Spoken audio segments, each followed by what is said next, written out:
Inspiration est une émission qui a une grande profondeur. Il est là pour être au quotidien. Il est pour y trouver la positivité, le bien-être. Et avec nous aujourd'hui, nous avons Diane Desmarais. Diane, est nutritionniste holistique. C'est quoi la nutrition holistique? Nutrition, c'est l'art de se nourrir. Et holistique vient du nom holisme, qui veut dire en tout. Donc, holistique, c'est l'adjectif qui veut dire qu'on prend ou on considère un objet ou une personne dans son ensemble. Dans le cas d'un être humain, c'est le corps et l'esprit. C'est ce qu'on appelle le bien-être ou le wellness. Donc, la nutrition holistique, c'est l'art de se nourrir en pleine conscience, en se voyant, en se considérant comme un tout. Donc, prendre soin et nourrir son corps et son esprit. En fait, on nourrit son corps, mais ce qu'on va choisir comme aliment va avoir un effet sur son esprit. Mais ça s'étend aussi en dehors de nous. Donc, holistique veut aussi dire prendre conscience de soi dans ses choix alimentaires par rapport à l'environnement qui nous entoure. Donc, l'environnement, c'est la nature, les animaux, les autres humains aussi. Donc, prendre conscience de sa planète, en fait, dans les choix qu'on fait. Et qui sont les personnes, Diane, qui ont recours à vos services? Tout le monde. Tout le monde. Donc, en fait, je travaille beaucoup avec des enfants. Je travaille beaucoup avec des enfants dont les parents sont un peu inquiets par rapport à la santé de l'enfant ou à l'obésité infantile. Je travaille avec des adultes qui peuvent souffrir de diabète ou d'hypertension ou d'hypercholestérolémie, de surpoids, d'obésité, de problèmes digestifs, de problèmes d'intolérance ou d'allergie alimentaire. Je travaille avec des femmes, des hommes. Et là, récemment, je me suis vraiment remise à jour pour aider les femmes à partir de la périménopause, donc à partir de la quarantaine, jusqu'à la ménopause. Donc, toutes ces 10 ans de transition, tous ces 10 ans de transition qui sont assez difficiles pour la femme, où elle rentre vraiment dans un nouveau chapitre. Donc, j'aide aussi ces femmes-là à mieux comprendre leur corps et c'est très émotionnel aussi à ce moment-là, puisqu'il y a aussi l'influence des hormones sur les émotions. Donc, je travaille beaucoup aussi avec les femmes dans cette transition. Mais il est vrai que les gens qui ont pris conscience de cet aspect holistique, qui cherchent vraiment le wellness, et les gens cherchent de plus en plus ça, y arrivent beaucoup plus facilement et beaucoup plus dans la durée que les autres qui veulent juste un quick fix ou à changer 2-3 petites choses. Diane, la nutrition, ce n'est pas seulement apprendre ou réapprendre à se nourrir, mais aussi comprendre les émotions. Tout à fait, et c'est de cette façon qu'on va y arriver. J'ai par exemple quelqu'un qui m'a demandé qu'est-ce que je dois acheter pour ne plus grignoter quand je rentre chez moi. Et je lui ai dit, mais il n'y a rien à acheter, il faut prendre conscience. Pourquoi tu manges quand tu rentres chez toi? Qu'est-ce que tu ressens à ce moment-là? C'est comme ça qu'il faut penser. Et c'est de cette façon qu'on va trouver des outils qu'on pourra mettre en place et qui vont nous aider sur le long terme.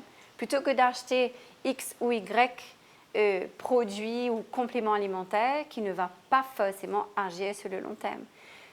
Il faut vraiment prendre conscience qu'on est un tout. On n'est pas seulement un corps physique, on est aussi une énergie à l'intérieur du corps physique. Donc on ne peut pas dissocier ça. C'est impossible de dissocier ça. Donc il faut prendre conscience qu'on est un tout.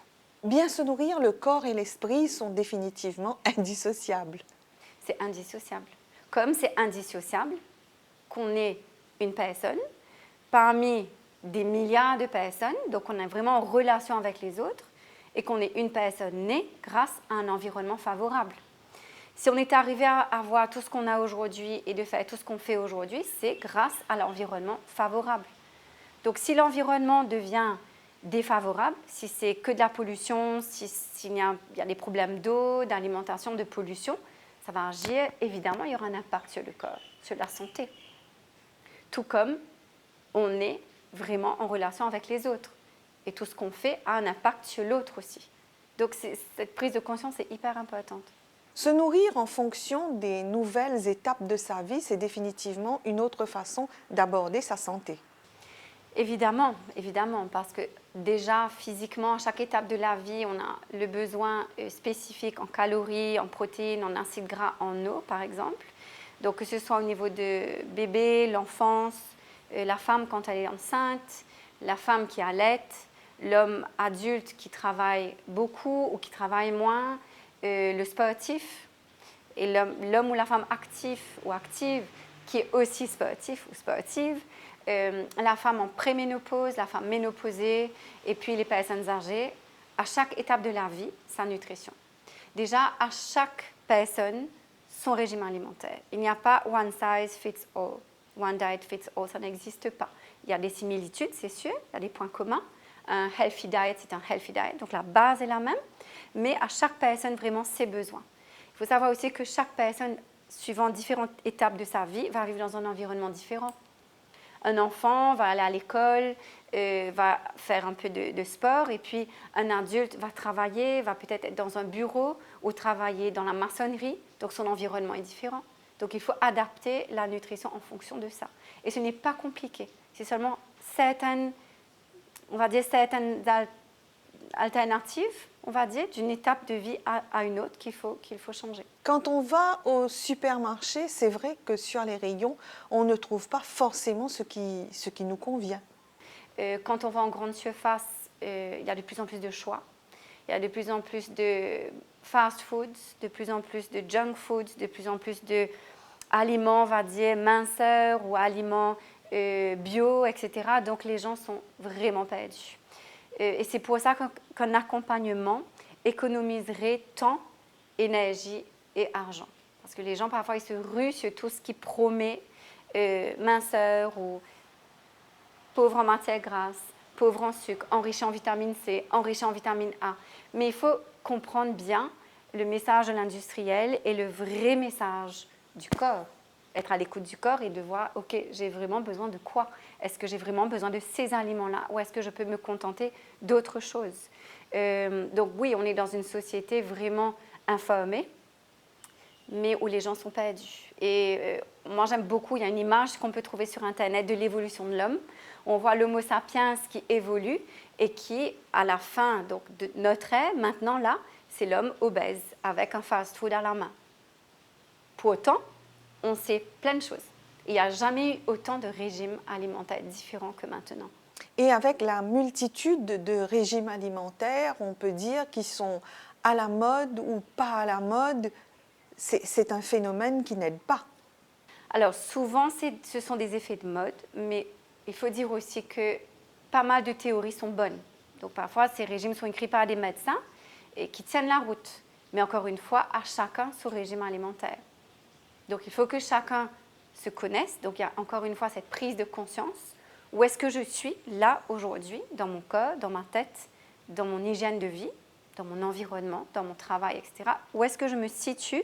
Où est-ce que je veux aller? Est-ce que je veux avoir une meilleure digestion parce que je me sens tout le temps lourd? Est-ce que j'ai une maladie et je veux résoudre ce problème-là? Est-ce que je veux être plus en forme? Est-ce que je veux perdre du poids? Donc où est-ce que je veux aller? Où est-ce que je me vois pour optimiser ma qualité de vie? Parce que c'est de ça qu'il s'agit, avoir une bonne qualité de vie. C'est pas forcément vivre longtemps, hein, c'est avoir une bonne qualité de vie jusqu'à la fin. Et quel régime alimentaire me convient? Bien sûr qu'il faut qu'on comprenne et qu'on assimile que tous les régimes qui existent ne sont pas faits pour tout le monde. Tout le monde ne peut pas appliquer certains régimes. C'est compliqué, trop d'informations tue l'information. Donc de nos jours, on a énormément d'informations par rapport à avant, par rapport à il y a même 20 ans. On a sur Internet 10 000 régimes différents, 10 000 solutions différentes pour perdre du poids ou pour travailler sur sa santé. Nous ne sommes pas là, bien sûr, pour dire ce qu'il faut manger, mais surtout comprendre le bien-être que l'on peut ressentir en consommant ce qu'il faut pour notre organisme. Exactement, exactement. Et comme je disais tout à l'heure, il y a bien sûr des points communs dans les régimes. Et il y a 3 règles qui sont très importantes. Donc ça, c'est Dr Chalet qui en parle, un médecin suisse. Et j'aime bien ça, parce que ça regroupe vraiment les premières démarches à faire. C'est les 3 V. Donc manger vivant, parce que c'est établi que plus on cuisine un aliment, plus on le tue, plus on enlève les vitamines, les minéraux et tout ce qui peut nous apporter de bon et de vivant. Il faut savoir que là, on va aller plus loin que l'estomac. On va aller dans les cellules. La nutrition cellulaire, c'est tout bonnement ça. Hein. Et c'est comme ça que si les cellules sont nourries, les systèmes sont nourris. Si les systèmes sont nourris, l'organisme est nourri. Quand je parle de système, je parle de, par exemple, système respiratoire, système digestif, système nerveux, etc. Donc, tous nos systèmes sont bâtis par des organes, sont constitués d'organes, et les organes sont constitués de cellules. Donc, je veux nourrir la cellule. Et dans un aliment trop cuit, un aliment trop processed, trop industriel, ou un aliment, une viande qui a été dopée, pour la cellule, il ne reste pas grand-chose, ou il reste du mauvais. Donc, manger vivant. Ça, c'est le premier V. Le deuxième V, c'est manger varié. Garder une souplesse dans ses choix. Donc, ce n'est pas non plus manger d'une façon militaire et ne plus rien manger qui fait plaisir. Okay? Donc, déjà, l'assiette de tous les jours devrait être un plaisir. Hein. Déjà, c'est là aussi où j'aide les gens à manger d'une façon sympa aussi. Hein. Ce n'est pas que du rigide, il n'y a plus de goût et il n'y a plus de saveur. Au contraire, manger sain et manger simple, c'est délicieux. Et la solution n'est pas non plus de ne rien s'autoriser. Pas du tout. Justement, la variété est importante parce que quelqu'un, justement, quand on voit quelqu'un dans sa globalité, dans son tout, c'est corps-esprit, et l'esprit est bien aussi quand on est heureux. Et on est heureux aussi en partageant des repas qui ne sont pas forcément dans son régime typique. C'est partager des plats de différentes cultures, c'est goûter un peu à tout, c'est suivre un peu ses envies aussi, mais tout dans la raison. Évidemment, il y a une certaine rigidité dans des maladies assez particulières où il faut vraiment être un peu plus rigoureux. Mais la flexibilité, la variété est super importante. Dans la variété aussi, il faut établir que les cellules ont besoin d'antioxydants, de vitamines, de minéraux, etc. Et plus on varie les aliments, plus on a ce cocktail, cet éventail de vitamines, de minéraux, d'antioxydants, etc. Et par exemple, si on essaye de manger 30 végétaux différents par semaine, c'est idéal. Donc la variété est super importante. Bien sûr, il est important d'avoir cette prise de conscience. Oui, et c'est là je rejoins quelque chose aussi, la prévention. Donc à partir de 40 ans, c'est sûr, le corps, on sent vraiment que le corps change. Donc si on n'a pas pris les choses en main avant, il faut vraiment le faire à 40 ans, au plus tard. Enfin, il n'est jamais trop tard pour bien faire, mais il faut que le wake-up call se passe à 40 ans. Et c'est souvent là aussi que les gens se disent « Oups, il me reste vraiment que 40 ans à vivre, grosso modo ». Donc, c'est prendre les choses en main à 40 ans, surtout chez la femme qui va voir son corps changer, qui va approcher la ménopause, pour qu'à 60 ans et à 70 ans, on soit le plus en forme possible. Pour moi, c'est vraiment la meilleure assurance santé. Prendre les choses en main dès 40 ans. Ensuite, oui, à partir de 60 ans, 70 ans, de plus en plus de prise en charge, mais c'est là encore une fois que la famille et la société tient un rôle. Dans notre société, on met les personnes âgées de côté. Alors qu'il faudrait que les personnes âgées restent avec nous. Je sais, ce n'est pas évident, mais c'est super important que la personne âgée partage nos repas à table. Qu'on l'écoute. Je n'aime plus ça, je veux ça. Et qu'on l'écoute pour essayer de faire la part des choses. Qu'on donne aussi variété, vivants et végétaux. Diane, le moringa, chez nous appelé bread mouron, de la racine aux fleurs, à ses bâtons, on utilise tout. On utilise tout. Ouais, c'est excellent. Déjà, on l'appelle la nourriture du pauvre, alors que pour moi, c'est une nourriture hyper riche, quoi. Et ce qui est génial, c'est qu'on l'a redécouverte et qu'on l'utilise de différentes façons. Ben moi, en fait, j'ai 2 moringas, 2 bread mouron dans mon jardin que j'ai tenu à planter. Ça n'a pas été facile. Et je déshydrate les feuilles, donc je fais mon infusion. Et j'utilise aussi les feuilles déshydratées pour mettre dans les omelettes ou dans les soupes. Donc à la place du persil quelque part, parce que c'est très riche en fer. Le persil est riche en fer, mais là, c'est beaucoup plus riche en fer que le persil. C'est une feuille qui est très, très riche en calcium aussi. Donc les gens qui arrêtent par choix ou par obligation les produits laitiers. Les produits laitiers, ce n'est pas une source de calcium qu'on absorbe très bien. Donc, c'est une très bonne solution, une très bonne alternative de source de calcium. Enfin, une très bonne source de calcium. Les bâtons aussi et les fleurs. Les fleurs, on peut les cuisiner légèrement à l'huile d'olive. Ça a un petit goût de champignon. Donc, c'est de la nutrition en plus de son jardin local, donc très très bénéfique. La plante est très détoxifiante et très nourrissante pour les cellules. Quand on parle d'une nutritionniste, on se dit elle va me dicter ce que je dois manger. Voilà. Et Voilà. or, ce n'est pas ça. Non, ce n'est pas ça. C'est vraiment déjà pour la première consultation pendant le bilan, c'est vraiment voir, ok, madame, monsieur, qu'est-ce que vous aimez? Qu'est-ce que vous n'aimez pas? Quel est votre... Cherche un petit peu dans l'historique familial, dans son propre historique. Dans sa culture. Dans sa culture. Qu'est-ce que cette personne a l'habitude de manger et commencer de là où cette personne est. Start where they are. Donc la Et les personne emmener. dans sa globalité. Exactement, exactement. Puisque c'est très, très fréquent en fait que nos émotions, par exemple, on s'ennuie, on est stressé, on est frustré, les émotions vont guider le comportement alimentaire. Donc ce n'est plus conscient là, ce n'est plus un choix conscient, c'est un choix inconscient. On s'ennuie, on ouvre le frigo, on mange. On est frustré, on va acheter un chocolat par exemple. Okay? Donc c'est vraiment voir où la personne est dans sa vie et la guider vers le mieux. Émotionnellement, en tout cas, d'abord. Émotionnellement et physiquement, puisque la maladie aussi va dicter certaines choses. Oui, forcément. Alors donc, cette personne, on va dire, qui est diabétique, voit son médecin, suit un traitement, mais vous, votre rôle, c'est accompagner. C'est accompagné bien sûr en parallèle avec le médecin. Ce n'est pas aller contre la médecine allopathique, c'est vraiment Voilà. complémentaire. C'est surtout bon de le préciser. Bien sûr, c'est important parce que souvent les gens ont peur ou pensent qu'on est les uns contre les autres. C'est juste que, en fait, la vraie santé holistique, c'est client ou patient centered. C'est-à-dire que c'est la personne qui va être aidée par le médecin. Déjà, le médecin établit un diagnostic, ce qui est important.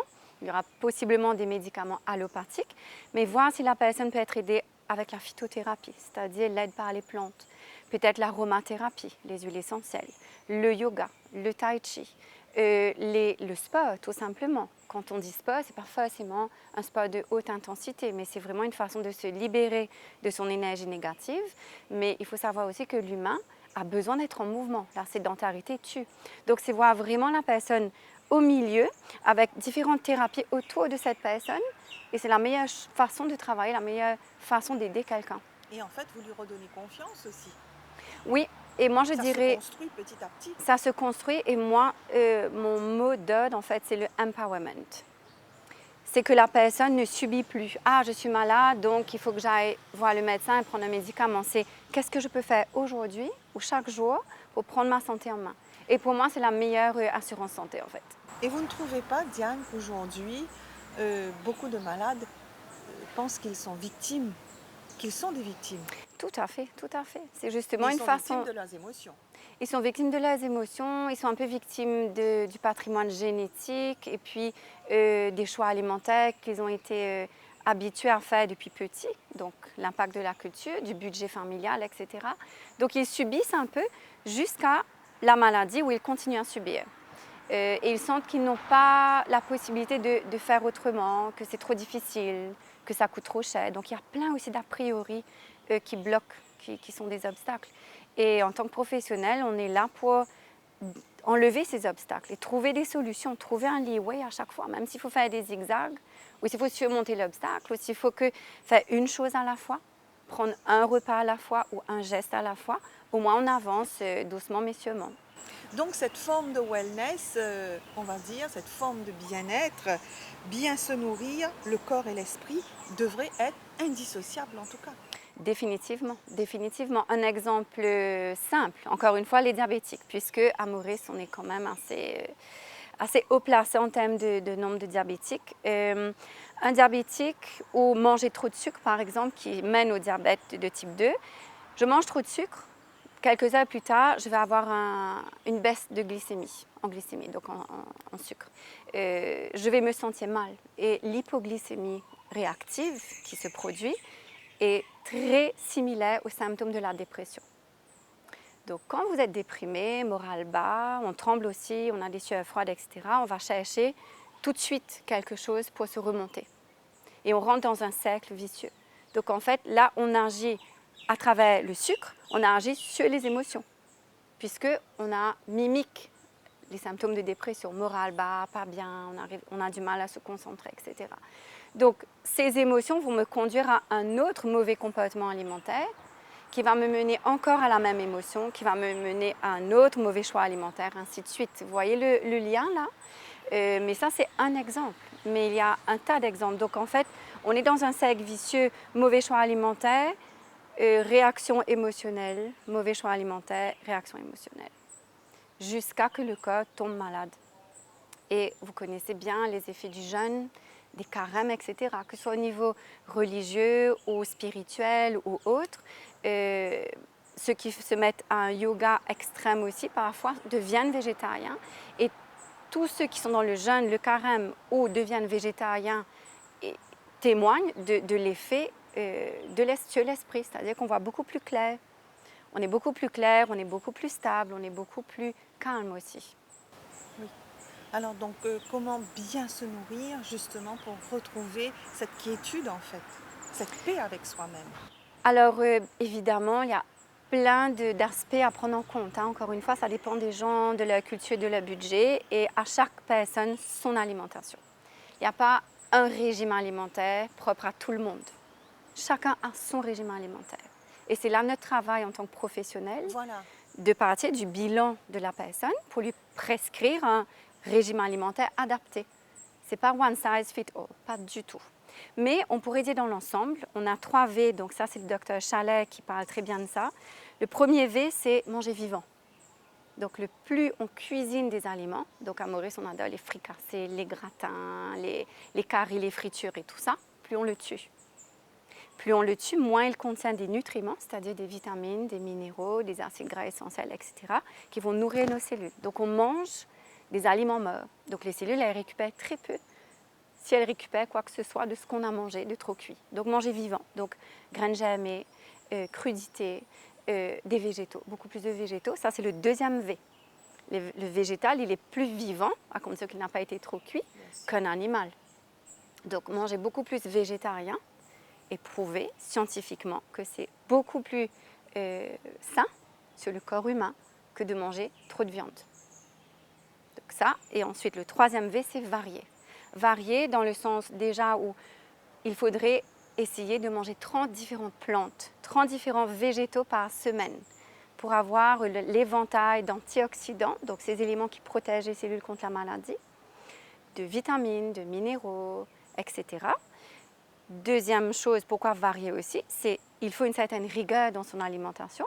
Donc, éviter les fast-foods, les produits industriels, etc., qui, eux, sont des aliments morts, définitivement. Mais avoir cette flexibilité. Parce que si on est trop sévère envers soi-même, si on est trop rigide, ça joue sur l'esprit. Ça joue sur les émotions. Si vous allez dîner chez quelqu'un qui mange de la viande et vous êtes végétarien, ça peut créer des conflits. Si vous allez chez quelqu'un qui a une différente culture de la vôtre et vous boudez ce qu'il a préparé, ce qu'il ou elle a préparé, ça crée un conflit. Même sur vous aussi, de vous dire je ne mangerai plus jamais de chocolat ou je ne mangerai plus jamais de frites, ça peut être assez dur à la longue. Assez drastique. Voilà, Donc, il faut être bien. Il ne faut pas d'interdit finalement. Pas d'interdit, un peu de tout, mais moi je dis à mes patients, je leur dis, imaginez 2 paniers, il y a un panier qui est rempli de bonnes choses que vous aurez 90% du temps dans vos assiettes. Et 10%, c'est un peu les interdits. Donc dans la semaine, il y a des gens qui suivent très bien cette règle. Ils se disent du lundi au vendredi, je suis une alimentation saine. Et puis le week-end, je me permets un peu d'alcool ou un peu de friture, mais pas trop non plus. Hein. Il ne faut pas que les 2 jours du week-end viennent annuler les bienfaits de la semaine, parce que tout est un effet cumulatif. Donc il faut vraiment être souple dans sa vie en général. Hein. On dit être solide mais souple comme un bambou. C'est le propre du yoga qui nous enseigne ça, physiquement, flexibilité. Et puis dans sa tête aussi, il faut être flexible. Oui. Ça contribue au bonheur, ça contribue au bien-être d'être flexible aussi. Voilà. Et le bonheur, c'est justement cet éventail d'émotions dont on a besoin pour réussir son quotidien. Tout à fait, tout à fait. Comme on dit, il ne faut pas bloquer ses émotions, il faut les laisser venir comme des vagues. Mais elles viennent et puis il faut qu'elles partent. Il faut que les émotions sortent, sinon elles restent stockées dans l'organisme.